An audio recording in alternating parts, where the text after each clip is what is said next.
नमस्कार दोस्तों, मैं राकेश कुमार आप सभी का एक बार फिर से स्वागत करता हूं मेरे इस चैनल में। और आओ दोस्तों, आज के सेशन की शुरुआत करते हैं इन दो मोटिवेशनल लाइनों के साथ कि नसीब जिनके मस्त होते हैं, इम्तिहान भी उनके बड़े ज़बरदस्त होते हैं। तो दोस्तों, आपके लक्ष्य में जितनी कठिनाइयाँ आएगी, आपको लक्ष्य मिलने पर उतनी ही ज़्यादा खुशी होगी।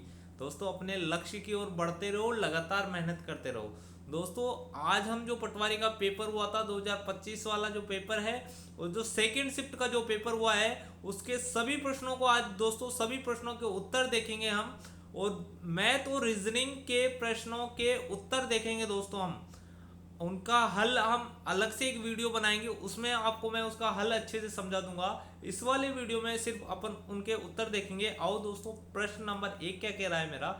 सुयस ने कुछ धनराशि पर एक अलमारी खरीदी। उसने क्रय मूल्य पर 10% इसकी मरम्मत पर खर्च किया और 1100 के लाभ पर अलमारी बेच दी। यदि उसने 25% लाभ कमाया तो उसकी मरम्मत पर राशि खर्च की। तो दोस्तों, इसको हल करना है और आपको बताना है कि कितनी राशि खर्च की थी उसने। तो इसका उत्तर नंबर हो जाएगा दोस्तों 4, यानी ऑप्शन नंबर जो 4 है वो इसका उत्तर होगा। 400 इसकी धनराशि उत्तर आएगा दोस्तों, 400। आपको इसका हल में दोस्तों एक वीडियो आएगा, उसमें उसमें मैं अलग से समझा दूंगा आपको। इसका पूरा हल समझा दूंगा मैं आपको। आप मेरे चैनल को सब्सक्राइब कर लो, जिससे कि जैसे ही मैं वीडियो अपलोड करूंगा आपको उसका नोटिफिकेशन मिल जाएगा।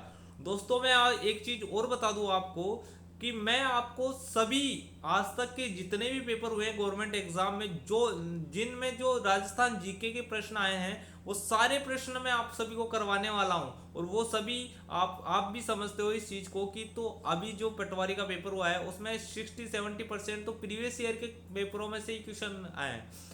तो दोस्तों, इस प्रकार मैं आपको हर पेपर कराऊंगा, प्रीवियस ईयर का हर हर टॉपिक कराऊंगा, हर टॉपिक के क्वेश्चन करूंगा। तो इसलिए आप मेरे चैनल को सब्सक्राइब कर लो दोस्तों। देखो, प्रश्न नंबर 2 क्या कह रहा है मेरा। मशीन की एक गिरनी जिसमें 8 दांतें हैं, उसे 18 दांतों वाले एक बड़ी गिरनी के साथ जोड़ा गया है। जब छोटी गिरनी ने 27 चक्कर लगाए तो बड़ी गिरनी द्वारा लगाए गए चक्करों की संख्या। तो दोस्तों, इसमें उत्तर बताना है, हल करना है और आपको देखना है। इसका उत्तर आएगा ऑप्शन नंबर ए। आप हल करके देख लेना, उसका उत्तर ये आएगा। प्रश्न नंबर 3 है, एक दुकानदार ने 200 में 12 पेन खरीदे और उन्हें 160 में 8 पेनों की दर से बेच दिया। तो उसका लाभ या हानि प्रतिशत निकालना है दोस्तों। और इसका लाभ या हानि प्रतिशत निकालोगे आप तो उत्तर आएगा 20% लाभ आएगा। प्रश्न नंबर 4, एक दुकानदार ने 40 रुपये प्रति किलोग्राम की दर से 50 किलोग्राम चीनी खरीदी और उसने 40% चीनी 60 प्रति किलोग्राम की दर से बेची। कुल मिलाकर 20% लाभ कमाने के लिए उसे शेष चीनी प्रति किलोग्राम किस मूल्य पर बेचनी चाहिए। तो दोस्तों, प्रश्न नंबर 4 और इसका उत्तर हो जाएगा मेरा ऑप्शन नंबर बी, यानी 40 रुपये के हिसाब से उसको बेचनी पड़ेगी। और दोस्तों, इसका मैं आपको फिर बता दूं कि इसका वीडियो मैं आपको अलग से उपलब्ध कराऊंगा, जिसमें आपको रीजनिंग और मैथ के सारे प्रश्नों के हल आपको मिल जाएंगे। देखो, प्रश्न नंबर 5 है और प्रश्न नंबर 5 क्या कह रहा है मेरा कि निम्नलिखित में से कौन सेंट्रल प्रोसेसिंग यूनिट का घटक नहीं है। जो दोस्तों ये नहीं है वो बताना है। और कंट्रोल यूनिट तो है विजुअल डिस्प्ले वीडियो, यानी यही नहीं है, यानी ऑप्शन नंबर 20 का उत्तर हो जाएगा दोस्तों। ऑप्शन नंबर 20 का बिल्कुल राइट उत्तर होएगा। अब देखो, प्रश्न नंबर 6 और प्रश्न नंबर 6 क्या कह रहा है मेरा कि कंप्यूटर शब्दावली में यूएसबी का क्या अर्थ है। तो दोस्तों, यूएसबी का अर्थ बताना है, फुल फॉर्म बतानी है। और इसकी फुल फॉर्म होती है यूनिवर्सल सीरियल बस, यानी ऑप्शन नंबर 20 का बिल्कुल सही उत्तर हो जाएगा दोस्तों, ऑप्शन नंबर बी। अब देखो, प्रश्न नंबर 7 क्या कह रहा है मेरा। कंप्यूटर की प्राथमिक मेमोरी रोम का अर्थ है। तो इसका अर्थ दोस्तों सबको आता है रीड ओनली मेमोरी, यानी ऑप्शन नंबर 20 का उत्तर हो जाएगा, ऑप्शन नंबर बी। प्रश्न नंबर 8 देखो, प्रश्न नंबर 8 क्या कह रहा है मेरा। कंप्यूटर की मेमोरी की निम्नलिखित में से कौन सी इकाई गलत तरीके से जोड़ी गई है। तो दोस्तों, ये बताना है आपको। तो 1024 टीबी बराबर 1 पीबी बिल्कुल सही है। 1024 बाइट बराबर 1 जीबी ये बिल्कुल गलत है दोस्तों। 1024 बाइट बराबर कितना, एक मतलब बाइट बराबर क्या होगा, 1 केबी होगा दोस्तों। और 8 बिट बराबर 1 बाइट होगा दोस्तों। और यानी कि इसमें ऑप्शन 20 का सही उत्तर हो जाएगा, बाकी सब इसके उत्तर नहीं होंगे। अब देखो, प्रश्न नंबर 9 है। प्रश्न नंबर 9 में क्या है, प्रश्न नंबर 9 क्या कह रहा है मेरा निम्नलिखित में से कौन सा एक ऑनलाइन स्टोरेज है जिसके लिए इंटरनेट कनेक्टिविटी की आवश्यकता होती है? तो दोस्तों इसमें से बताना है किसके लिए इंटरनेट कनेक्टिविटी की आवश्यकता होती है। हार्ड डिस्क में नहीं होती दोस्तों, एमएसडी में भी नहीं होती और मेमोरी कार्ड में नहीं होती, यानी ऑप्शन नंबर सी इसका बिल्कुल सही उत्तर हो जाएगा दोस्तों, ऑप्शन नंबर सी। अब देखो राज्य का मुख्य कार्यकारी प्रमुख कौन होता है दोस्तों? तो राज्य का प्रमुख मुख्य कार्यकारी प्रमुख होता है मेरा राज्यपाल, यानी ऑप्शन नंबर 20 का बिल्कुल सही उत्तर हो जाएगा दोस्तों, ऑप्शन नंबर बी। प्रश्न नंबर 11, स्वतंत्र भारत की पहली कैबिनेट 1947 में शिक्षा मंत्री कौन थे? तो दोस्तों ये बताना है कि शिक्षा मंत्री उस वक्त कौन थे। तो इसका उत्तर है, बिल्कुल सही उत्तर है इसका ऑप्शन नंबर डी, मौलाना अब्दुल कलाम आजाद जो थे वो शिक्षा मंत्री थे दोस्तों। प्रश्न नंबर 12, और प्रश्न नंबर 12 क्या कह रहा है मेरा, भारतीय संविधान सभा की संचालन समिति के अध्यक्ष कौन थे? तो भारतीय संविधान समिति के जो अध्यक्ष बताने दोस्तों ये थे राजेंद्र प्रसाद, यानी ऑप्शन नंबर 20 का बिल्कुल सही उत्तर है दोस्तों, ऑप्शन नंबर बी। प्रश्न नंबर 13, किस संवैधानिक संशोधन द्वारा भारतीय संविधान में मौलिक कर्तव्यों का भाग जोड़ा गया है? तो दोस्तों मौलिक कर्तव्यों का भाग जोड़ा गया है 42वां संवैधानिक संशोधन, ऑप्शन नंबर ए इसका बिल्कुल सही उत्तर होगा दोस्तों, ऑप्शन नंबर ए। अब देखो प्रश्न नंबर 14 की ओर बढ़ते हैं। प्रश्न नंबर 14 क्या कह रहा है मेरा, प्रश्न नंबर 14 देखो, संविधान में मौलिक कर्तव्यों को किसकी सिफारिश पर शामिल किया गया? तो दोस्तों ये स्वर्ण सिंह समिति, यानी ऑप्शन नंबर ए इसका बिल्कुल सही उत्तर है, ऑप्शन नंबर ए। अब देखो प्रश्न नंबर 15 क्या कह रहा है मेरा, निम्नलिखित में से कौन सी चोटी भारत के अंडमान और निकोबार क्षेत्र में स्थित नहीं है? तो ये बताना है जो अंडमान और निकोबार क्षेत्र में स्थित नहीं है, तो इसका सही उत्तर है दोस्तों महेंद्रगिरी, यानी ऑप्शन नंबर सी इसका बिल्कुल सही उत्तर हो जाएगा। प्रश्न नंबर 16 क्या कह रहा है मेरा, मालाबार तट भारत के निम्नलिखित में से किस राज्य में स्थित है? तो दोस्तों मालाबार तट बताना है आपको कि मालाबार किस तट में स्थित है, तो इसका बिल्कुल सही उत्तर हो जाएगा दोस्तों केरल, यानी ऑप्शन नंबर डी इसका बिल्कुल सही उत्तर हो जाएगा। अब देखो प्रश्न नंबर 17 मेरा क्या कह रहा है, निम्नलिखित में से कौन सा जल निकाय अंडमान को निकोबार से अलग करता है? अंडमान को निकोबार से अलग करता है वो बताना है आपको। तो इसमें ये करता है 10 डिग्री चैनल, यानी ऑप्शन नंबर सी इसका बिल्कुल सही उत्तर हो जाएगा दोस्तों, ऑप्शन नंबर सी। सॉरी। प्रश्न नंबर 18 मेरा क्या कह रहा है, प्रश्न नंबर 18, निम्नलिखित में से कौन सी पहाड़ियां मेघालय पठार का हिस्सा नहीं है? जो मेघालय पठार का हिस्सा नहीं है वो बताना है दोस्तों। तो ऑप्शन ए है आपका गारो पहाड़ी, खासी। देखो ये तीन पहाड़ियां अपन को पता है, गारो, खासी, जयंती, ये तो किसका है, मेघालय का हिस्सा है, पर नीलगिरी मेरा मेघालय का हिस्सा नहीं है, यानी ऑप्शन नंबर सी इसका बिल्कुल सही उत्तर हो जाएगा दोस्तों। अब हम इंग्लिश के प्रश्न हैं। प्रश्न number 19, from the option given below choose the word which is opposite in meaning to the word lawful. तो दोस्तों इस लॉफुल का अपोजिट मीनिंग होगा इलीगल, यानी ऑप्शन नंबर ए इसका बिल्कुल सही उत्तर हो जाएगा। प्रश्न नंबर 20, प्रश्न नंबर 20 क्या कह रहा है मेरा, select the most suitable option from the given expression to the complete the following sentence. It was well past midnight when the guests finally decided. तो दोस्तों इसका उत्तर बताना है और इसका सही उत्तर होगा दोस्तों, बिल्कुल सही उत्तर हो जाएगा इसका D, option number D, to call it day, ये बिल्कुल सही उत्तर हो जाएगा। प्रश्न नंबर 11, और प्रश्न नंबर 11 क्या कह रहा है मेरा दोस्तों, आत्मोत्सर्ग संधि पद का संधि विच्छेद होगा तो आत्मपद उत्सर्ग, यानी ऑप्शन नंबर 20 का बिल्कुल सही उत्तर हो जाएगा दोस्तों, ऑप्शन नंबर बी। पर्याप्त शब्द में निहित उपसर्ग है, तो दोस्तों इसमें उपसर्ग कौन सा है, तो इसमें परि उपसर्ग है, यानी ऑप्शन नंबर ए इसका बिल्कुल सही उत्तर हो जाएगा। प्रश्न नंबर 23 क्या कह रहा है मेरा, आप बीती किस समास का उदाहरण है? तो आप बीती दोस्तों आप पर बीती हुई, यानी तत्पुरुष समास का उदाहरण है, ऑप्शन नंबर ए इसका बिल्कुल सही उत्तर हो जाएगा दोस्तों। प्रश्न नंबर 24, और प्रश्न नंबर 24 क्या कह रहा है मेरा, निम्न में से असित आशित शब्द युग्म का सही अर्थ होगा। तो इसका सही अर्थ बताना है दोस्तों, इसका सही अर्थ क्या होगा, और इसका सही अर्थ होगा काला जूठा, यानी ऑप्शन नंबर सी इसका बिल्कुल सही उत्तर हो जाएगा दोस्तों। निम्नलिखित में से प्रज्ञ का विपरीतार्थक शब्द क्या है? तो दोस्तों 25वें में उत्तर बताना है, प्रज्ञ का विपरीतार्थक से यानी विलोम शब्द बताना है, और प्रज्ञ का दोस्तों विलोम होगा अज्ञ, यानी ऑप्शन नंबर सी इसका बिल्कुल सही उत्तर हो जाएगा दोस्तों, ऑप्शन नंबर सी। अब प्रश्न नंबर 26 की ओर बढ़ते हैं। प्रश्न नंबर 26 क्या कह रहा है मेरा, निम्नलिखित में से कौन सा शब्द अहंकार का पर्यायवाची नहीं है? जो नहीं है वो बताना है दोस्तों, और अहंकार का पर्यायवाची दार नहीं है, यानी ऑप्शन नंबर सी इसका बिल्कुल सही उत्तर हो जाएगा दोस्तों। प्रश्न नंबर 27, और प्रश्न नंबर 27 मेरा क्या कह रहा है, कि निम्नलिखित में से अशुद्ध शब्द का चयन कीजिए, यानी जो अशुद्ध लिखा हुआ है उसको बताना है वो कौन सा है। और अशुद्ध है इनमें से ऑप्शन नंबर बी यानी भावहीन, ये अशुद्ध लिखा हुआ है, बाकी तीनों क्या है मेरे शुद्ध है। प्रश्न नंबर 28 और प्रश्न नंबर 28 मेरा क्या कह रहा है, निम्नलिखित में से शुद्ध लिखित वाक्य है, यानी जो शुद्ध लिखा हुआ वाक्य है वो बताना है। आत्मा आत्मा उसका आत्मा निकल गया, तो दोस्तों ये तो गलत लग रहा है, वैसे ही उसकी आत्मा निकल गई। आप कहाँ जाओगे, अब 5 बजा है, बजा है नहीं, बजे होंगे। और तुमने अनेक मृग देखे, तो दोस्तों 28वें में ऑप्शन डी इसका बिल्कुल सही उत्तर हो जाएगा, तुमने अनेक मृग देखी। प्रश्न नंबर 29 और प्रश्न नंबर 29 क्या कह रहा है मेरा, जिसके समान अन्य न हो इस वाक्यांश के लिए निम्न में से सबसे उपयुक्त शब्द है, तो अनन्य होगा दोस्तों। ऑप्शन नंबर सी इसका बिल्कुल सही उत्तर हो जाएगा, ऑप्शन नंबर सी। अब देखो हम बढ़ते हैं प्रश्न नंबर 30 की ओर। प्रश्न नंबर 30 मेरा क्या कह रहा है, प्रश्न नंबर 30, निम्नलिखित में से विटामिन का कौन सा समूह वसा में घुलनशील है। तो दोस्तों वसा में घुलनशील विटामिन बताना है आपको, और ये होगा ए डी ई के, यानी ऑप्शन नंबर ई सी बिल्कुल सही उत्तर हो जाएगा दोस्तों।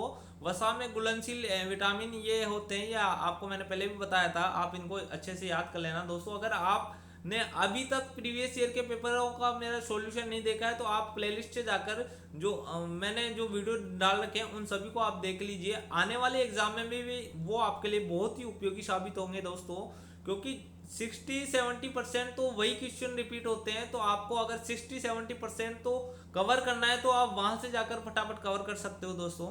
31वें प्रश्न, और 31वां प्रश्न क्या कह रहा है मेरा, यदि विडाल परीक्षण के लिए किसी मरीज में से रक्त का नमूना लिया जाता है, तो उसका सकारात्मक परिणाम निम्नलिखित में से किस बीमारी की पुष्टि करता है दोस्तों। तो ये बताना है कि किस बीमारी की पुष्टि करता है, और ये करता है दोस्तों 6 रोग, यानी 6 रोग की नहीं करता, ये करता है टाइफाइड, यानी ऑप्शन नंबर बी इसका बिल्कुल सही उत्तर हो जाएगा। प्रश्न नंबर 32 और प्रश्न नंबर 32 क्या कह रहा है मेरा, निम्नलिखित में से कौन सी एक कोशिकीय ग्रंथिल कोशिकाएं जो म्यूकस का स्त्राव करती है, जो स्नेहन में मदद करती है। तो ये कौन सी ग्रंथिल है दोस्तों, तो ये है गोबलेट कोशिका, यानी ऑप्शन नंबर 20 का बिल्कुल सही उत्तर हो जाएगा। प्रश्न नंबर 33 देखो, प्रश्न नंबर 33 क्या कह रहा है, कुष्ठ रोग किसके कारण होता है। तो दोस्तों कुष्ठ रोग होता है माइक्रोबैक्टीरियम, यानी ऑप्शन नंबर सी इसका बिल्कुल सही उत्तर हो जाएगा। प्रश्न नंबर 34 क्या कह रहा है मेरा, निम्नलिखित में से कौन सा पादप हार्मोन नहीं है। जो दोस्तों पादप हार्मोन नहीं है वो बताना है आपको।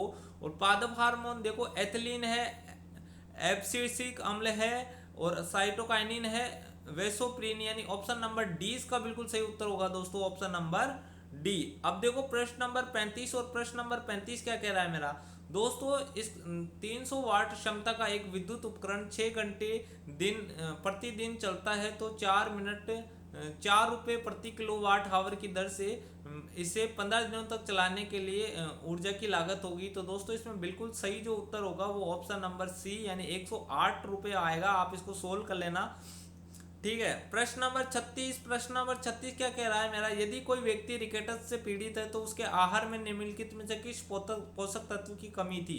तो दोस्तों रिकेटस रोग है, तो किसकी कमी थी, तो यह है वेल्सीफेरोल, यानी ऑप्शन नंबर 20 का बिल्कुल सही उत्तर है दोस्तों। प्रश्न नंबर 37 और प्रश्न नंबर 37 क्या कह रहा है मेरा, निम्नलिखित में से कौन सा चिकित्सा विज्ञान में इमेजिंग स्कैन का एक प्रकार नहीं है। तो दोस्तों इसमें कौन सा प्रकार नहीं है, तो इसका ऑप्शन है ऑप्शन नंबर बी, ईसीजी नहीं है, बाकी सब है। ऑप्शन नंबर 20 का सही उत्तर हो जाएगा। प्रश्न नंबर 38 मेरा क्या कह रहा है कि अशोक ने अधिकांश शिलालेख किस लिपि में लिखे गए थे हैं, यानी अशोक के अधिकांश शिलालेख किस लिपि में लिखे गए हैं दोस्तों, ये लिखे गए हैं ब्राह्मणी लिपि में, यानी ऑप्शन नंबर 20 का बिल्कुल सही उत्तर हो जाएगा। गुर्जर प्रतिहार राजवंश की स्थापना किसके द्वारा की गई थी। तो दोस्तों ये किसके द्वारा की गई थी, option number option number B Nagabhata प्रथम इसके द्वारा की, यानी ऑप्शन नंबर 20 का बिल्कुल सही उत्तर हो जाएगा। प्रश्न नंबर 40 क्या कह रहा है, 40 का समूह में विश्वसनीय कुलीन व्यक्तियों का अधिकारियों का गठन किसके द्वारा किया गया था। तो दोस्तों ये किसके द्वारा किया गया था, तो option A Balban, option B Iltutmish, option C Malik Kafur या नुसरत खान। तो इसका सही उत्तर है दोस्तों ऑप्शन बी इल्तुतमिश, ऑप्शन 20 का बिल्कुल सही उत्तर हो जाएगा। प्रश्न नंबर 41 मेरा क्या कह रहा है, जोग जल प्रपात निम्नलिखित में से किस नदी पर स्थित है। तो दोस्तों ये बताना है किस नदी पर स्थित है। ऑप्शन ए है आपका नर्मदा नदी, ऑप्शन बी है आपका गोदावरी नदी, ऑप्शन सी है आपका कृष्णा नदी और ऑप्शन डी है आपका शरावती नदी। तो इसका सही उत्तर होगा दोस्तों ऑप्शन डी, यानी सर और शरावती नदी इसका बिल्कुल सही उत्तर हो जाएगा दोस्तों ऑप्शन नंबर डी। अब देखो प्रश्न नंबर 42 क्या कह रहा है मेरा, मानस बायोस्फीयर रिजर्व निम्नलिखित में से किस राज्य में स्थित है। तो दोस्तों किस राज्य में स्थित है ये बताना है आपको। ऑप्शन ए है आपका त्रिपुरा, बी है आपका गुजरात और सी है असम और डी है तमिलनाडु। तो दोस्तों इसका बिल्कुल सही उत्तर है ऑप्शन नंबर सी, यानी असम में स्थित है। प्रश्न नंबर 43 मेरा क्या कह रहा है, निम्नलिखित में से कौन सी पादप प्रजाति भारत के पर्वतीय वनों में पाई जाती है, निम्नलिखित में सबसे उपयुक्त विकल्प चुने। ऑप्शन ए है आपका साल, ऑप्शन बी है चीड़, ऑप्शन सी है खीर और ऑप्शन डी है बबूल। तो इसका सही उत्तर होगा दोस्तों बी, यानी कि चीड़ इसका बिल्कुल सही उत्तर हो जाएगा दोस्तों चीड़। ऑप्शन नंबर प्रश्न नंबर 44 और प्रश्न नंबर 44 मेरा क्या कह रहा है, ब्रह्मपुत्र नदी निम्नलिखित में से किस ग्लेशियर से निकलती है। तो दोस्तों ये किस ग्लेशियर से निकलती है ये बताना है आपको। अब इसके दो ऑप्शन तो ये है, गंगोत्री ग्लेशियर और यमुनोत्री ग्लेशियर। बाकी के ऑप्शन आगे की तरफ है दोस्तों, चिमायुगुंड ग्लेशियर और मेपचा चुंगी ग्लेशियर। तो दोस्तों इसका बिल्कुल सही उत्तर हो जाएगा ऑप्शन नंबर सी, इसका बिल्कुल सही उत्तर हो जाएगा दोस्तों ऑप्शन नंबर सी। देखो अब प्रश्न नंबर 45 और प्रश्न नंबर 45 मेरा क्या कह रहा है कि rising Rajasthan global investment summit 2024 कहाँ आयोजित किया गया। दोस्तों ये कहाँ आयोजित किया गया, ये किया गया था दोस्तों अपने जयपुर, यानी कि ऑप्शन नंबर ए इसका बिल्कुल सही उत्तर हो जाएगा। प्रश्न नंबर 46 क्या कह रहा है मेरा, राजस्थान सरकार द्वारा किस दिन को प्रवासी राजस्थानी दिवस घोषित किया गया। तो ये प्रवासी राजस्थानी दिवस कब घोषित किया गया। ऑप्शन ए है आपका 9 दिसंबर, बी है 10 दिसंबर, 12 दिसंबर या 14 दिसंबर। तो इसका बिल्कुल सही उत्तर है दोस्तों ऑप्शन नंबर बी, 10 दिसंबर इसका बिल्कुल सही उत्तर हो जाएगा। प्रश्न नंबर 47 मेरा क्या कह रहा है, कौन सा दिन राष्ट्रीय शिक्षा दिवस के रूप में मनाया जाता है। तो दोस्तों ये राष्ट्रीय शिक्षा दिवस है, शिक्षक दिवस नहीं है, इस चीज का ध्यान रख लेना आप। और राष्ट्रीय शिक्षा दिवस 13 नवंबर को नहीं मनाया जाता, 14 को भी नहीं मनाया जाता और 10 नवंबर को भी नहीं मनाया जाता, ये मनाया जाता है मेरा 11 नंबर, यानी ऑप्शन नंबर डी इसका बिल्कुल सही उत्तर हो जाएगा दोस्तों ऑप्शन नंबर डी। प्रश्न नंबर 48 क्या कह रहा है मेरा कि पेरिस ओलंपिक 2024 में कांस्य पदक जीतने वाले अमन सहरावत का संबंध किस खेल से। तो दोस्तों ये बताना है ये किस खेल से संबंधित है, मुक्केबाजी से नहीं है, ये है मेरे कुश्ती, यानी ऑप्शन नंबर 20 का बिल्कुल सही उत्तर हो जाएगा दोस्तों। प्रश्न नंबर 49, नोटिफिकेशन इस परिभाषित शब्द के लिए उपयुक्त हिंदी शब्द होगा। तो इसका हिंदी शब्द बताना है दोस्तों, और हिंदी शब्द परिपत्र नहीं होगा, ज्ञापन भी नहीं होगा, हिंदी शब्द होगा अधिसूचना, ऑप्शन नंबर सी इसका बिल्कुल सही उत्तर हो जाएगा दोस्तों। प्रश्न नंबर 50 और प्रश्न नंबर 50 क्या कह रहा है मेरा, कानाफूसी करना इस मुहावरे का अर्थ होगा। तो दोस्तों कानाफूसी करना यानी चुगली करना नहीं होगा दोस्तों, बदनाम करना भी नहीं होगा, बचना भी नहीं होगा, ये चुपके चुपके बात करना है, ऑप्शन नंबर डी इसका बिल्कुल सही उत्तर हो जाएगा दोस्तों ऑप्शन नंबर डी। प्रश्न नंबर 51 क्या कह रहा है मेरा, लेना एक न देना दो लोकोक्ति का अर्थ होगा। तो दोस्तों इस लोकोक्ति का अर्थ क्या होगा, ऑप्शन ए है आपका शक्तिहीन होने पर भी घमंड न जाना, यानी ये इसका उत्तर नहीं है। बिना मतलब, ऑप्शन नंबर 20 का बिल्कुल सही हो जाएगा, बिना मतलब इसका लेना एक न लेना दो का जो सही अर्थ होगा वो बिना मतलब, यानी ऑप्शन नंबर 20 का बिल्कुल सही उत्तर हो जाएगा दोस्तों। प्रश्न नंबर 52, नीचे दी गई संख्याओं को लुप्त संख्या ज्ञात कीजिए दोस्तों, और इसमें लुप्त संख्या आप देखोगे तो ऑप्शन नंबर 20 का बिल्कुल सही उत्तर हो जाएगा 201। प्रश्न नंबर 53, 4 विकल्पों में से उस संख्या समूह का चयन कीजिए जो दिए गए समूह में से सदृश्य हो। दिया गया समूह है 63 8 3। तो इसका बिल्कुल सही उत्तर होगा दोस्तों 63 8, इसका बिल्कुल सही उत्तर हो जाएगा मेरा प्रश्न ऑप्शन नंबर डी इसका बिल्कुल सही उत्तर हो जाएगा दोस्तों। प्रश्न नंबर 54 और प्रश्न नंबर 54 क्या कह रहा है मेरा, पहला पद दूसरे पद से एक विशिष्ट तरह से संबंधित है, तीसरे पद के साथ समान संबंध स्थापित करते हुए दिए गए विकल्प में प्रश्न चिन्ह के स्थान पर विकल्प का चयन करें। तो दोस्तों यहाँ पर कौन सा विकल्प में से कौन सा उत्तर होगा, और ये उत्तर होगा मेरा ऑप्शन नंबर बी 21/81 इसका उत्तर होगा दोस्तों।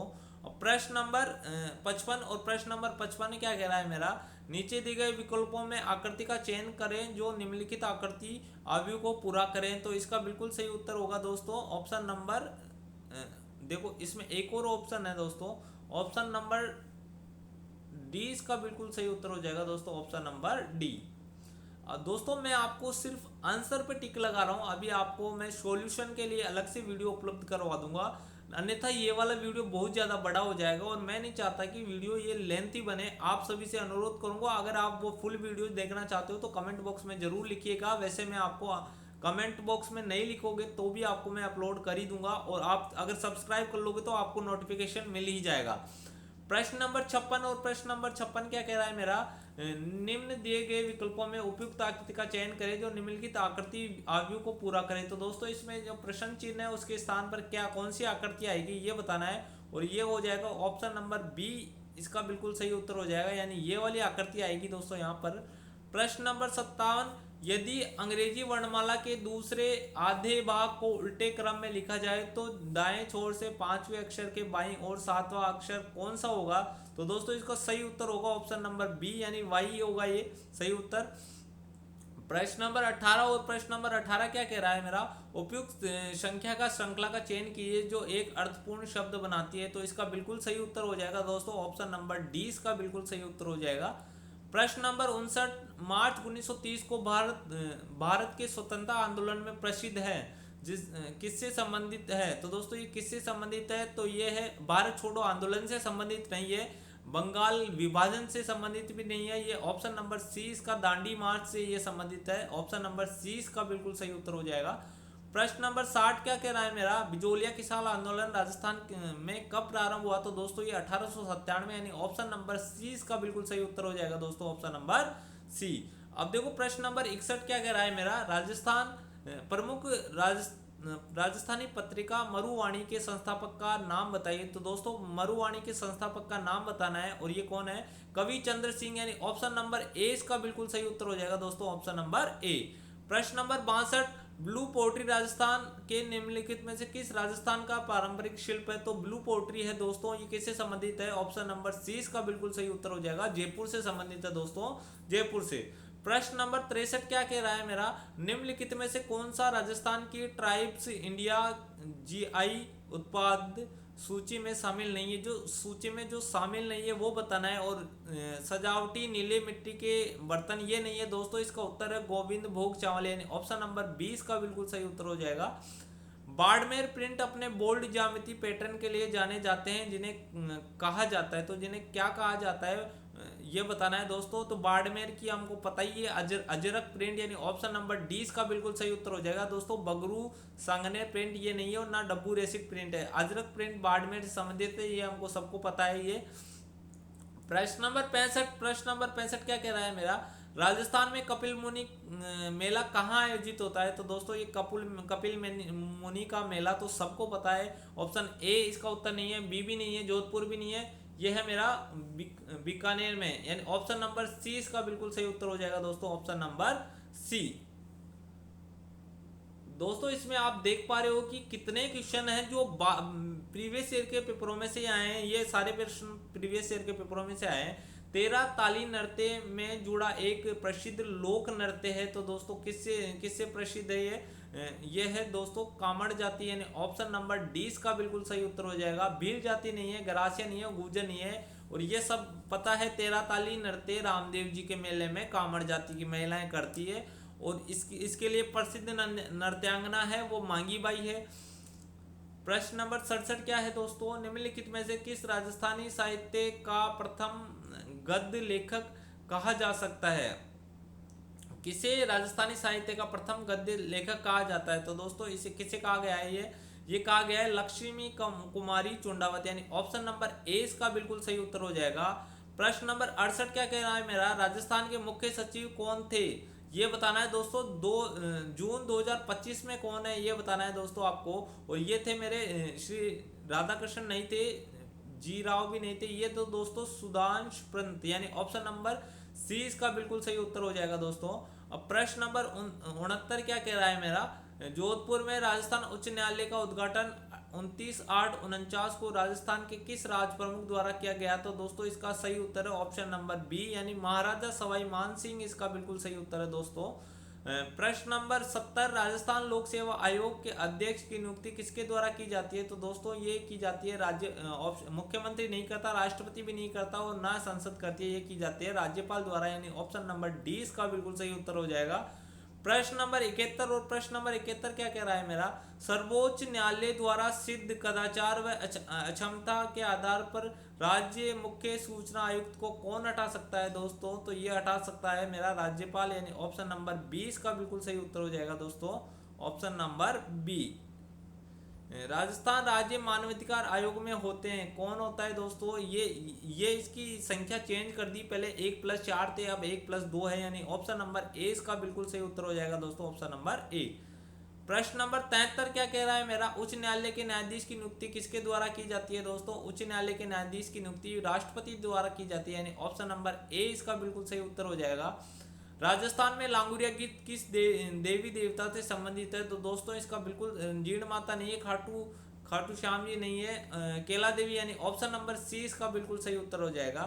अब देखो दोस्तों ये पैसेज पे आधारित प्रश्न है और इसके प्रश्न दिए गए हैं मुझे इधर। तो अब ये प्रश्न है 75वां प्रश्न और इसमें उत्तर क्या है दोस्तों? इसमें ये वाला उत्तर है, willing to face a deal with a very difficult situation, यानी ऑप्शन नंबर 20 का बिल्कुल सही उत्तर हो जाएगा दोस्तों। प्रश्न नंबर 76 में क्या है?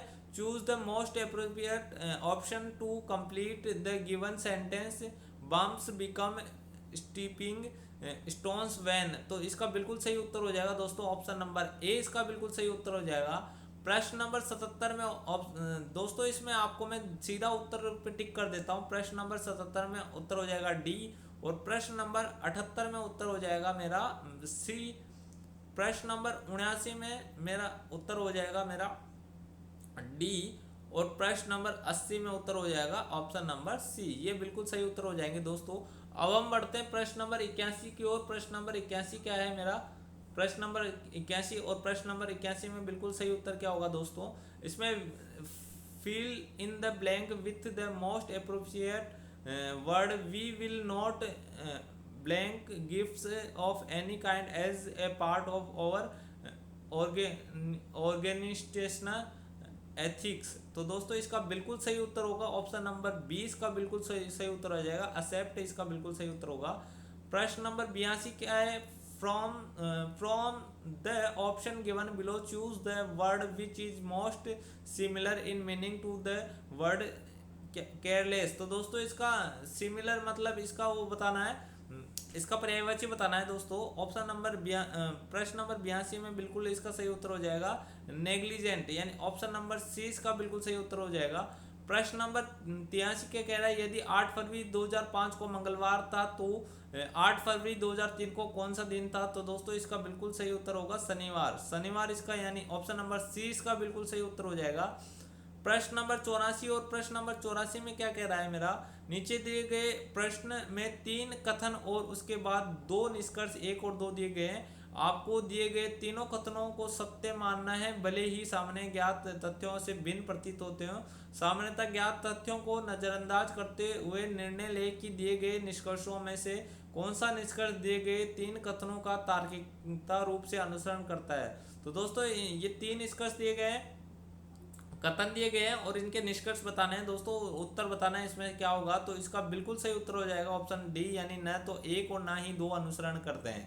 प्रश्न नंबर 85, नीचे दिए गए शब्दों का सार्थक क्रम में व्यवस्थित करें, सजा, पुलिस, अपराध और न्यायाधीश। तो इसका बिल्कुल सही उत्तर होगा दोस्तों 85 में बिल्कुल सही उत्तर हो जाएगा, ऑप्शन नंबर 20 का बिल्कुल सही उत्तर हो जाएगा। प्रश्न नंबर 86, नीचे दिए गए शब्दों को आरोही क्रम में व्यवस्थित करना है दोस्तों, आरोही क्रम में व्यवस्थित करना है। और देखो क्या दिया है? सदस्य, देश, परिवार और इलाका। देखो सदस्य, परिवार, इलाका और देश, यानी ए सी डी बी, यानी ऑप्शन नंबर डी इसका बिल्कुल सही उत्तर हो जाएगा। प्रश्न नंबर 87 और प्रश्न नंबर 87 दोस्तों इसमें आपको देखना है कि जो ये क्वेश्चन मार्क है इसकी जगह क्या आएगा। तो इसकी जगह ऑप्शन सी इसका उत्तर होगा, यानी 32 आएगा दोस्तों इस ऑप्शन की जगह 32। अब देखो प्रश्न नंबर 88 और प्रश्न नंबर 88 क्या कह रहा है, इस क्वेश्चन मार्क की जगह दोस्तों क्या आएगा ये बताना है। इस क्वेश्चन मार्क की जगह आएगा दोस्तों 31, यानी ऑप्शन नंबर ए इसका बिल्कुल सही उत्तर हो जाएगा। प्रश्न नंबर 89 और प्रश्न नंबर 89 में इस ऑप्शन की जगह बताना है, इस ऑप्शन की जगह क्या आएगा, और इसका उत्तर आएगा ऑप्शन नंबर बी 16 इसका उत्तर आएगा दोस्तों। अब हम बढ़ते हैं प्रश्न नंबर 90 की ओर। प्रश्न नंबर 90 क्या कह रहा है मेरा, प्रश्न नंबर 90 कि देखा कि हिंदी में प्राप्तांकों का 1/3 उसके विज्ञान में प्राप्तांकों के आधे से 20 अधिक है। यदि उसे दोनों विषयों में मिलाकर 100 अंक मिले तो उससे विज्ञान में कितने अंक मिले। तो दोस्तों इसका बिल्कुल सही उत्तर हो जाएगा 16, यानी उसको 16 अंक मिलेंगे। आप इसको हल करके देखना। प्रश्न नंबर 91 और प्रश्न नंबर 91 का उत्तर हो जाएगा ऑप्शन नंबर 20 का बिल्कुल सही उत्तर हो जाएगा दोस्तों। प्रश्न नंबर 92 और प्रश्न नंबर 92 क्या है कि एक कार्यशाला में एक शिक्षक टैक्सी से यात्रा करने पर प्रत्येक किलोमीटर के लिए 10 का दावा करता है और अपनी कार से यात्रा करने पर प्रत्येक किलोमीटर के लिए 9 रुपये का दावा करता है। यदि उसने 60 किलोमीटर की यात्रा के लिए 575 का दावा किया तो उसने टैक्सी से कितने किलोमीटर की यात्रा की गई। तो दोस्तों इसको सोल्व करोगे तो ऑप्शन आपका डी बिल्कुल सही उत्तर होगा इसमें। प्रश्न नंबर 93 और प्रश्न नंबर 93 क्या कह रहा है दोस्तों, किसी वृत्त के क्षेत्रफल का संख्यात्मक मान उसकी परिधि के संख्यात्मक मान का 14 गुना होता है। तो उस वृत्त की परिधि बतानी और ये परिधि निकालोगे तो 176, यानी ऑप्शन नंबर डी इसका उत्तर आएगा दोस्तों। ग्रामीण भारत महोत्सव 2025 की विषय वस्तु थीम क्या है, निम्न में से सबसे उपयुक्त विकल्प बताना है। दोस्तों इनमें से बताना है कौन सी ग्राम इसकी थीम थी, और आपका ऑप्शन नंबर ए है सांस्कृतिक विरासत और आर्थिक वृद्धि, ऑप्शन बी ग्रामीण आजीविका के लिए नवाचार और प्रौद्योगिकी, ऑप्शन सी विकसित भारत 2047 के लिए एक प्रतिस्कंदी ग्रामीण भारत का निर्माण। तो दोस्तों यही इसका बिल्कुल सही उत्तर हो जाएगा, ऑप्शन नंबर सी इसका बिल्कुल सही उत्तर हो जाएगा। प्रश्न नंबर 95 और प्रश्न नंबर 95 क्या कह रहा है, भारत के निम्नलिखित में से किस निकाय ने भारत रंग महोत्सव 2025 का आयोजन किया है। तो दोस्तों इसका बिल्कुल सही उत्तर हो जाएगा राष्ट्रीय नाट्य विद्यालय, यानी ऑप्शन नंबर ए इसका बिल्कुल सही उत्तर हो जाएगा।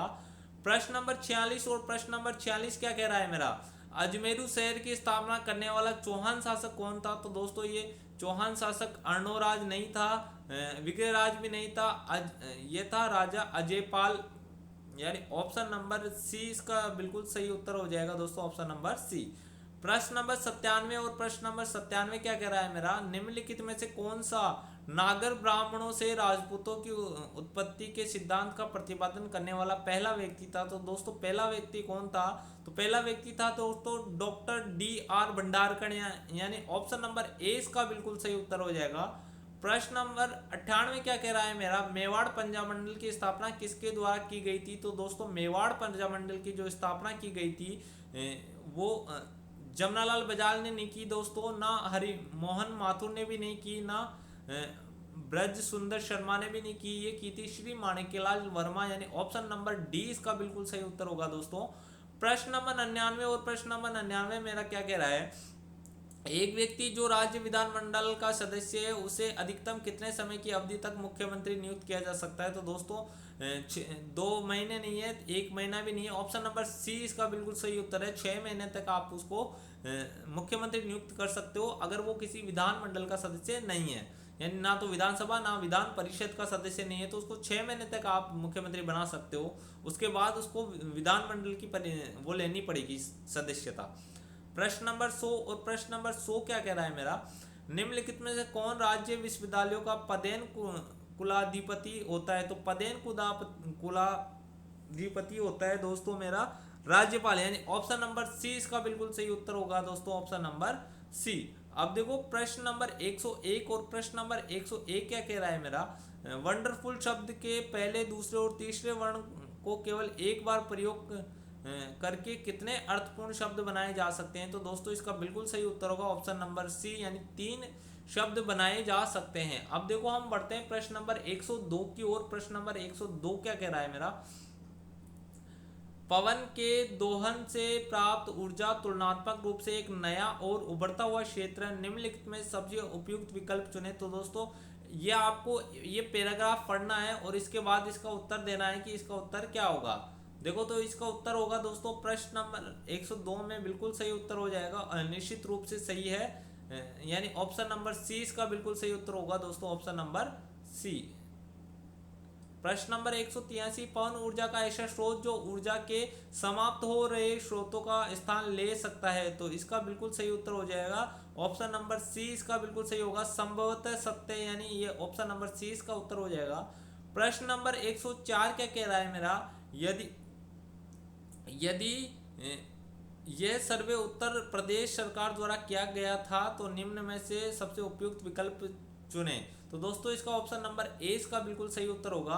एक आदमी की ओर इशारा करते हुए रेखा ने कहा, वह मेरे पति की पत्नी की बेटी का भाई है, वह व्यक्ति रेखा से किस प्रकार संबंधित है। तो दोस्तों इसका सही उत्तर होगा बेटा, यानी ऑप्शन नंबर सी इसका बिल्कुल सही उत्तर हो जाएगा दोस्तों।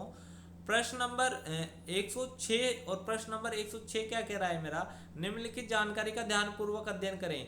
दोस्तों ये देखो, $8 का अर्थ है ए बी की माँ है, ए हैज बी का मतलब है ए बी का पिता है, एट बी का अर्थ है कि ए बी का पति है, और % बी का अर्थ है ए बी की बेटी है। तो दोस्तों इनमें से आपको बताना है निम्नलिखित में से कौन सी अभिव्यक्ति दर्शाती है कि पी क्यू की बहन है। तो ये बताना है पी क्यू की बहन है, ये कौन दर्शा रहा है, और ये दर्शा रहा है option number C, P Q की बहन है, ये ऑप्शन नंबर सी दर्शा रहा है दोस्तों।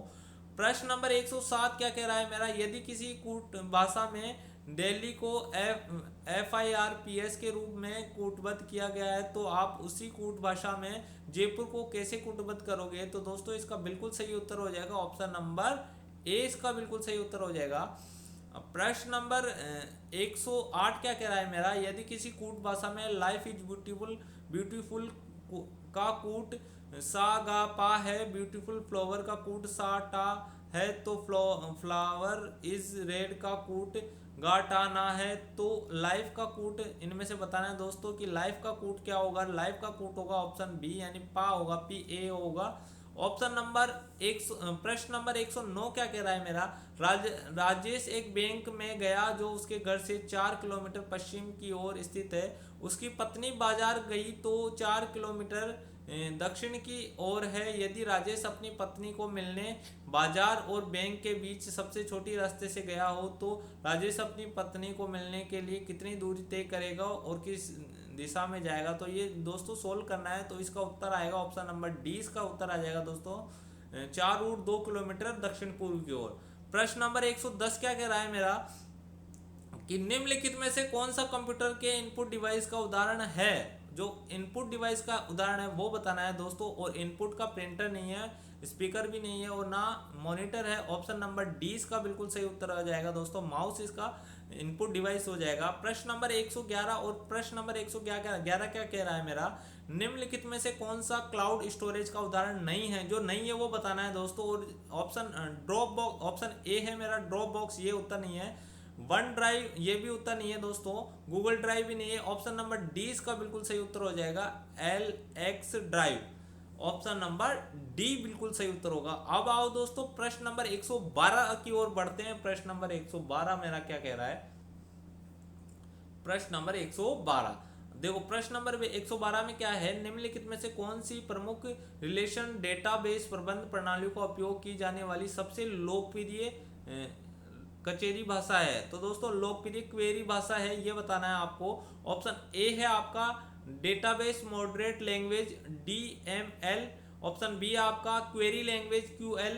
ऑप्शन सी है आपका स्ट्रक्चर क्वेरी लैंग्वेज, SQL। और ऑप्शन डी है आपका ऑब्जेक्ट क्वेरी लैंग्वेज, यानी कि OQL। तो इसका सही उत्तर होगा दोस्तों स्क्वायर्ड क्वेरी लैंग्वेज, यानी ऑप्शन नंबर 20 का बिल्कुल सही उत्तर होगा दोस्तों, option number option number C का बिल्कुल सही उत्तर होगा दोस्तों, ऑप्शन नंबर सी इसका बिल्कुल सही उत्तर होगा।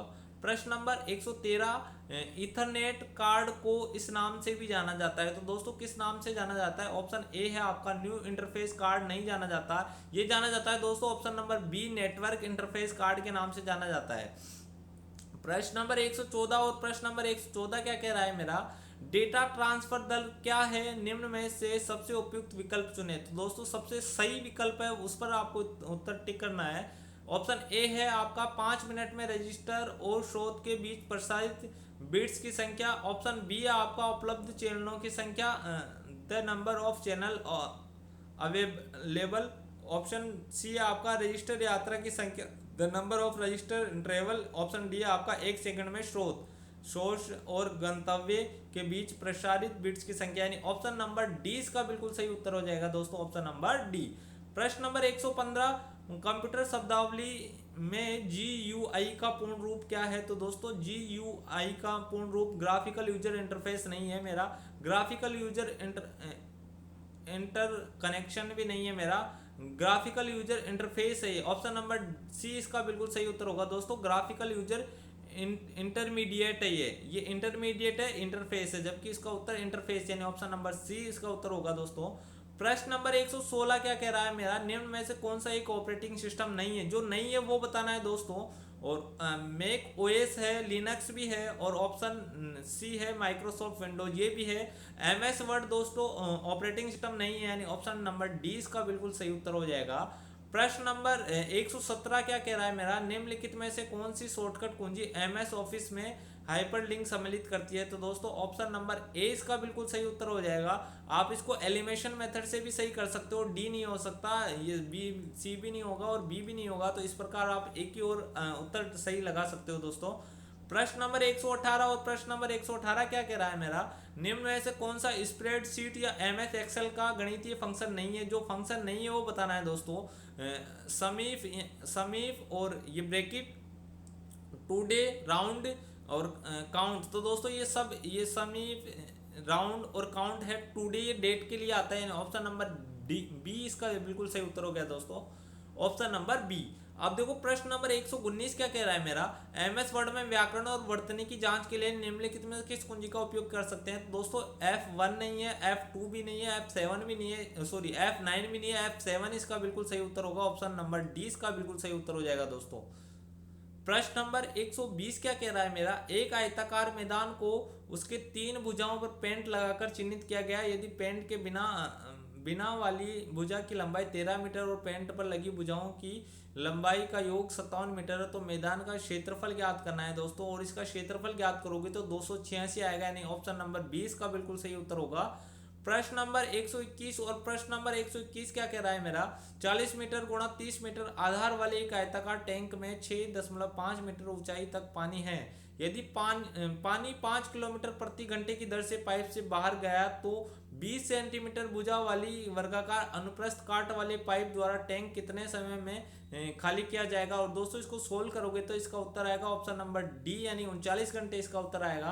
प्रश्न नंबर 122 क्या कह रहा है मेरा, यदि एक संख्या के 60% को 60 में जोड़ने पर उसका परिणाम वही संख्या हो तो वह संख्या है। तो दोस्तों वह कौन सी संख्या है? इसका उत्तर है दोस्तों 150, यानी ऑप्शन नंबर डी इसका बिल्कुल सही उत्तर हो गया। प्रश्न नंबर 123 क्या कह रहा है मेरा, यदि किसी द्रव को ठोस रूप में बदला जाता है तो उसका आयतन 25% बढ़ जाता है, जब वही ठोस द्रव रूप में बदल जाता है तो उसके आयतन में I% कमी है, तो उसके में कितने प्रतिशत की कमी होती है ये बताना, और इसका उत्तर होगा दोस्तों ऑप्शन नंबर बी, यानी 20% की कमी होगी। प्रश्न नंबर 124 क्या कह रहा है, 8,000 की राशि साधारण ब्याज पर 5 वर्ष में ब्याज की दर पर 9,600 हो जाती है, यदि ब्याज की दर स्वयं की 2 गुनी हो जाए तो राशि 6 वर्ष में हो जाएगी। तो दोस्तों इसको सोल्व करोगे तो इसका उत्तर आएगा 11,840, यानी ऑप्शन नंबर सी इसका बिल्कुल सही उत्तर आएगा। प्रश्न नंबर 125 क्या कह रहा है मेरा, 4,420 को x और y के बीच विभाजित करें कि 6 वर्षों के अंत में x द्वारा प्राप्त राशि 8 वर्षों के अंत में y द्वारा प्राप्त राशि के बराबर हो, जब चक्रवृद्धि ब्याज की दर 10% प्रति वर्ष है। तो दोस्तों इसमें उत्तर आएगा आपका ऑप्शन नंबर डी, 2420 और 2000। प्रश्न नंबर 126 क्या है दोस्तों, एक शिविर में 240 शिक्षकों तथा 400 विद्यार्थियों के लिए भोजन की व्यवस्था है। यदि 300 छात्रों ने भोजन कर लिया तो शेष खाद्य सामग्री से कितने शिक्षकों को भोजन मिलेगा? तो दोस्तों इसका उत्तर होगा ऑप्शन नंबर बी, यानी 60 शिक्षकों को भोजन मिलेगा। ये दोस्तों आपको सोल्व करना है और इसका सॉल्यूशन मैं आपको अपलोड कर दूंगा, ये चीज मैंने पहले बता दी आपको। प्रश्न नंबर 127 और प्रश्न नंबर 127 क्या कह रहा है मेरा, साहित्य कृति अमोलक वार्ता के लेखक का नाम बताइए। तो दोस्तों इसका नाम क्या है? विजयदान देथा नहीं है, ऑप्शन बी शिव चंद्र भारती भी नहीं है, इसका उत्तर बिल्कुल सही उत्तर होगा दोस्तों option number C Lakshmi Kumar Chunawat, इसका बिल्कुल सही उत्तर होगा दोस्तों। प्रश्न नंबर 128 और प्रश्न नंबर 128 क्या कह रहा है मेरा कि राजस्थान में आभूषण के रूप में दांतों के बीच सोने की कील पहनना क्या कहलाता है? तो दोस्तों ये बारी नहीं, दामना भी नहीं है, बोरला भी नहीं है, इसका सही उत्तर ऑप्शन नंबर ए इसका बिल्कुल सही उत्तर है। चूंप पहनी जाती है दोस्तों। इस प्रश्न को ध्यान रखना, एक होती है चूंप और एक होता है चौंप। तो चूंप तो मेरी दांत में पहनी जाती है, इस चीज का ध्यान रखना। प्रश्न नंबर 129 है, निम्नलिखित में से किस अवसर पर राजस्थानी महिलाएं विशेष रूप से लहरिया बात की ओढ़नी पहनती है? तो इसका बिल्कुल सही बच्चे के जन्म पे नहीं पहनती दोस्तों, होली पर नहीं पहनती, ऑप्शन नंबर सी इसका बिल्कुल सही उत्तर हो जाएगा, तीज पर। प्रश्न नंबर 130 क्या कह रहा है मेरा, राजस्थान में किस प्रसिद्ध लोक देवता को लक्ष्मण जी का अवतार माना जाता है? तो मेहाजी मांगलिया को नहीं माना जाता, रामदेव जी को भी नहीं माना जाता, हड़बू जी को भी नहीं माना जाता, ये माना जाता है पाबू जी, यानी ऑप्शन नंबर डी इसका बिल्कुल सही उत्तर हो गया दोस्तों, ऑप्शन नंबर डी। अब देखो प्रश्न नंबर 131 क्या कह रहा है मेरा, राजस्थान की राधा के रूप में किसे जाना जाता है दोस्तों? तो ये गौरीबाई नहीं है, रानाबाई नहीं है, इसका उत्तर है दोस्तों मीराबाई, यानी ऑप्शन नंबर डी इसका बिल्कुल सही उत्तर होगा दोस्तों। भांड देवरा शिव मंदिर का निर्माण किसके द्वारा किया गया? तो ये किसके द्वारा ये निर्माण किया गया था ये बताना है दोस्तों आपको। और ऑप्शन है ए है आपका मलय वर्मा, ऑप्शन बी है आपका जगदीश सिंह, ऑप्शन सी है मान सिंह और ऑप्शन डी है जगत सिंह। तो इसका सही उत्तर है दोस्तों मलय वर्मा, यानी मलय वर्मा द्वारा ये भांड देवरा शिव मंदिर का निर्माण किया गया था। प्रश्न नंबर 133 क्या कह रहा है मेरा, कौन सी झील स्थानीय नदी रूपारेल की एक शाखा को रोककर बनाई गई है? तो कौन सी झील बनाई गई है दोस्तों? ऑप्शन ए आपका बाल संबंध, ऑप्शन बी आपका गड़ीसर झील, ऑप्शन सी है पिछोला और ऑप्शन डी है सिलिसेट। तो इसका बिल्कुल सही उत्तर होगा दोस्तों ऑप्शन नंबर डी, यानी सिलिसेट रूपारेल नदी को बनाई गई है, रूपारेल नदी को रोककर सिलिसेट झील बनाई गई है। प्रश्न नंबर 134 क्या कह रहा है मेरा, उस कवयित्री का नाम जो कृष्ण को समर्पित थी और जिसे वागड़ की मीरा के नाम से भी जाना जाता है दोस्तों। वागड़ की मीरा किसे जाना जाता है? गोराधाई को नहीं जाना जाता, पन्नाधाई को भी नहीं जाना जाता, ना मीराबाई को जाना जाता, ये जाता है गौरीबाई।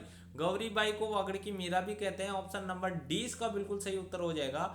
प्रश्न नंबर 135 और प्रश्न नंबर 135 क्या कह रहा है दोस्तों, अमर राजस्थानी लोकप्रिय गीत धरती धुरारी के लेखक कौन है? तो दोस्तों विजयदान देथा नहीं है, ऑप्शन बी कन्हैयालाल सेठिया इसका बिल्कुल सही उत्तर है, कन्हैयालाल सेठिया। प्रश्न नंबर 136 क्या कह रहा है मेरा, निम्नलिखित में से किसे आधुनिक भारतीय पुनर्जागरण के जनक के रूप में जाना जाता है दोस्तों? तो ऑप्शन ए है आपका स्वामी दयानंद, ऑप्शन बी है आपका विलियम बेंटिंग, सी महात्मा गांधी, ऑप्शन डी है आपका राजा राम मोहन राय। तो दोस्तों इसका बिल्कुल सही उत्तर है राजा राम मोहन राय, यानी ऑप्शन नंबर डी इसका बिल्कुल सही उत्तर हो गया। प्रश्न नंबर 137 क्या कह रहा है मेरा, 1707 में औरंगजेब का उत्तराधिकारी कौन बना? तो दोस्तों ये बना था ऑप्शन नंबर ए बहादुर शाह प्रथम में बना था, ऑप्शन नंबर ए इसका बिल्कुल सही उत्तर हो गया। रंगपुर लोथल प्रभास पाटन थोलाबीरा पुरातात्विक स्थल किस राज्य में स्थित है? तो दोस्तों ये है सब मेरे गुजरात में स्थित है, यानी ऑप्शन नंबर सी इसका बिल्कुल सही उत्तर हो गया। प्रश्न नंबर 139 और प्रश्न नंबर 139 क्या कह रहा है मेरा, मध्य पाषाण काल युग में औजारों को क्या नाम दिया गया है? तो दोस्तों औजारों को क्या नाम दिया गया ये बताना है। लूनेटस नहीं दिया गया, ट्रेपज भी नहीं दिया गया, ये दिया गया दोस्तों माइक्रोलिथस, यानी ऑप्शन नंबर सी इसका बिल्कुल सही उत्तर होगा, ऑप्शन नंबर सी। अब देखो दोस्तों हम बढ़ते हैं प्रश्न नंबर 140 की ओर। प्रश्न नंबर 140 क्या कह रहा है मेरा, नवपाषाण शब्द किसने गढ़ा? तो दोस्तों ये बताना है कि नवपाषाण शब्द किसने गढ़ा। ऑप्शन ए हूण, option B Kushan, option C John नियोकार्ड और ऑप्शन डी है जॉन लुबार्क। तो इसका सही उत्तर हो जाएगा दोस्तों ऑप्शन डी जॉन लुबार्क इसका बिल्कुल सही उत्तर हो जाएगा। प्रश्न नंबर 141, इंडिया जो कि भारत है राज्यों का संघ होगा, शब्द राज्यों का संघ किस देश के संविधान से लिया गया है? तो दोस्तों ये लिया गया है कनाडा, यानी ऑप्शन नंबर ए इसका बिल्कुल सही उत्तर होगा दोस्तों, ऑप्शन नंबर ए। प्रश्न नंबर 142 क्या कह रहा है दोस्तों, पंचायती राज इनमें से किस में सम्मिलित है? तो दोस्तों संघ सूची में नहीं है, समवर्ती सूची में नहीं है, यह है राज्य सूची में, यानी ऑप्शन नंबर सी इसका बिल्कुल सही उत्तर होगा।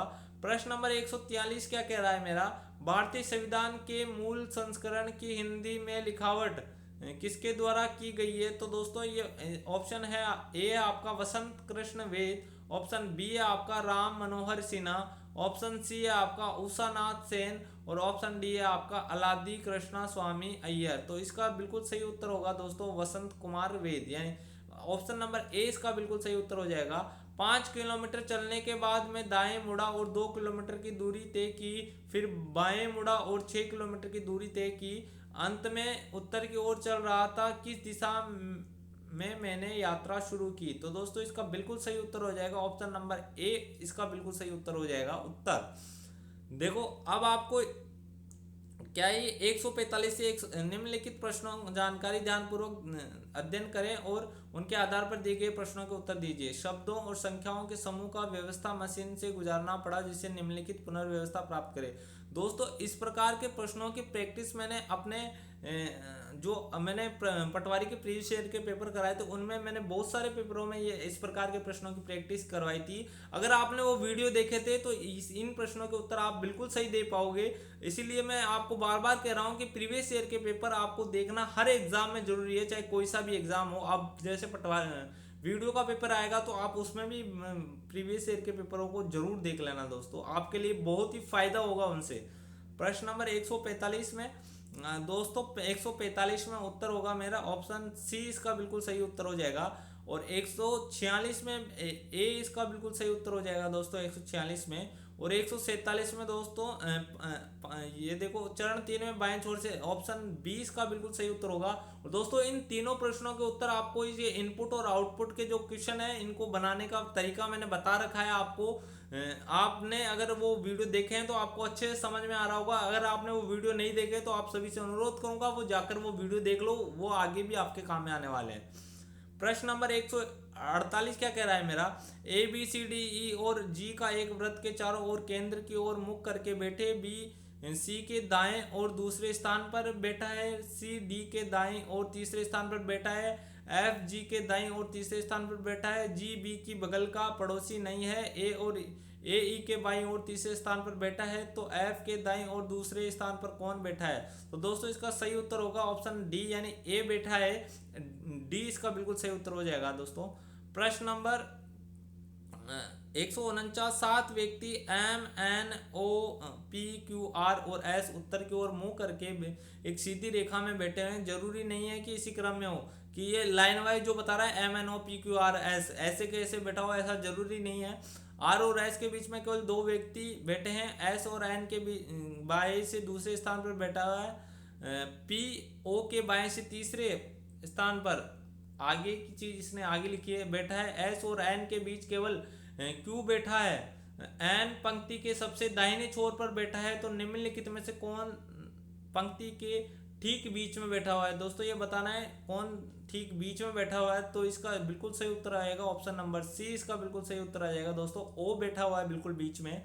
और अंतिम और लास्ट प्रश्न 150वां प्रश्न, एक कक्षा में नीना का 5वां स्थान है, सीमा का स्थान पीछे से 8वां है, यदि तुषार नीना के बाद 6ठे स्थान पर है तो नीना और सीमा के मध्य में है, तो कक्षा में कितने विद्यार्थी हैं। तो दोस्तों ये बताना है ऑप्शन ए 24, 25, 23 या 22। तो दोस्तों ए इसका बिल्कुल सही उत्तर हो जाएगा ऑप्शन नंबर ए। देखो दोस्तों इस प्रकार मैंने जो पटवारी का 2025 का जो पेपर हुआ था सेकंड शिफ्ट का, उसके सारे प्रश्नों के उत्तर आप सभी को बता दिए हैं मैंने।